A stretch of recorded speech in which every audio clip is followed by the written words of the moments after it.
A Bentley, a Ferrari and a Porsche belonging to Edwin Sodi and his company Blackhead Consulting were attached today by the Asset Forfeiture Unit in Bryanston in Johannesburg. Sodi is at the centre of the asbestos roofing scandal in the Free State. His company was awarded the bulk of a more than 250 million rand contract to identify dangerous asbestos roofs to be replaced. But by all accounts, the work was not done properly, and it's alleged that money changed hands to allow Sodi to secure the work. The cars form part of assets worth millions of rand that the state is attaching in the case of corruption against not only him but 7 business people and government officials. All have been released on bail, but the Hawks have spoken about 3 more arrests to come. This all forms part of a blitz of arrests in recent days, which have raised hope that some of the people implicated in gross corruption in this country may finally see justice. To discuss now, we're joined by investigative journalist Thanduxolo Jika, who's been following the story for the Sunday Times. Thanduxolo, thank you for being with us. You spoke to people with asbestos roofing, some who believe it's making them sick. Their position hasn't changed despite the millions being spent on this tender. Was that heartbreaking to speak to them? Hi, evening, Francis. Most of the people, my colleague Graham Hoskin went to actually speak to them in the Free State. Of course, it is heartbreaking because despite so much millions being spent by government in this project, the asbestos project, actually not much was actually done.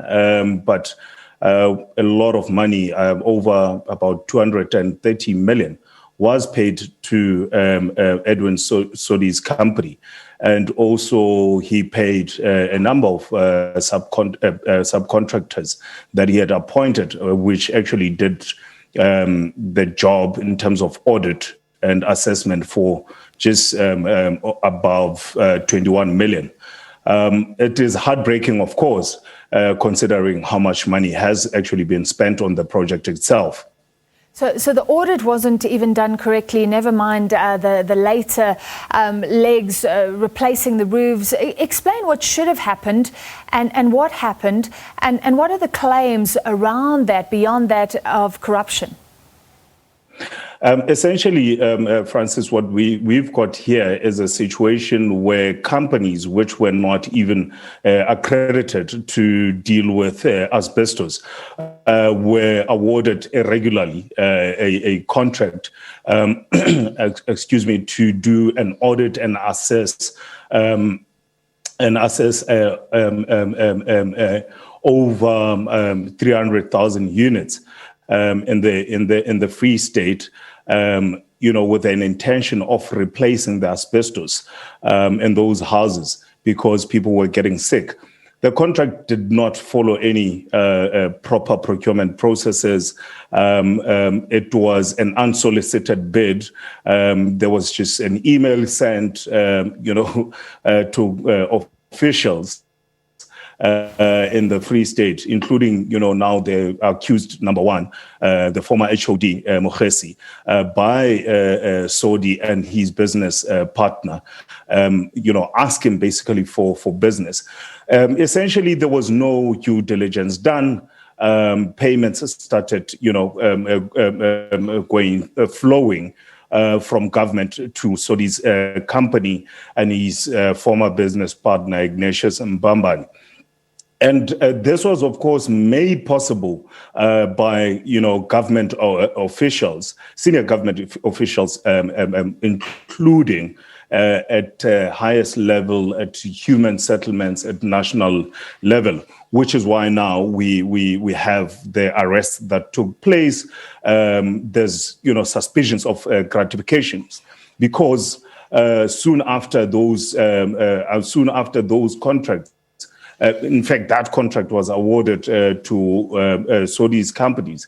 There were a number of payments that were made to a number of government officials, which, of course, in terms of the Prevention and Combating of Corrupt Activities Act, that qualifies as corruption. It's gratification. And of course, this was done through this pretense that there was an extension of a similar contract from Gauteng. All right, so we have some of those government officials. Well, we know who they are. There's a former mayor there of Mangaung, a former head of department in the Free State Department of Human Settlements. But how strong is the evidence here? I remember there was a lot of enthusiasm around the Estina dairy farm in the Free State, some action there. But when it went to court, the prosecutors seemingly weren't ready. How strong do you think is the state's case in this instance? And maybe it could be strong because we've been waiting for a long time for action like this. Look, Francis, I mean, having read the indictment and also gone through the evidence that was presented at the Zondo Commission, and having spoken to the Hawks, and people in law enforcement agency, you realize that there was a different tactic that was used this time around. Instead of arresting as many people as they could, what they limited the issue on, again, you go back to PRECA, the Prevention and Combating of Corrupt Activities Act. One just needs to prove that, there were gratifications, there was an irregular awarding of this contract. There was no proper tender processes that were followed. So which then enabled law enforcement agencies to charge the people that have currently charged. So in that circumstance, you need the government officials that were in charge of the project, people that approved the project. And then you move to the business people that seemingly were paying government officials, or also paying for their cars or properties. I mean, that to me is it's an easy case to actually prove, because the government official who approved a contract and then benefits from the same businessman that they awarded a contract to, a business person with no experience with dealing with asbestos, no accreditation whatsoever in dealing with that situation. So I think the case at this stage, as law enforcement have done, it's actually much better than what happened with Estina. And it could be indicative of other cases to come. Finally, Thanduxolo, some of our viewers on this show have commented that what we really need is big fish to be arrested. I mean, how big are Sodi and these officials?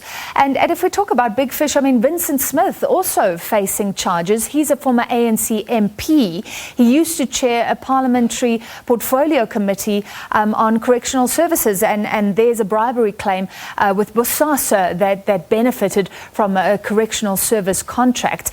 What do you think? Are these big fishes?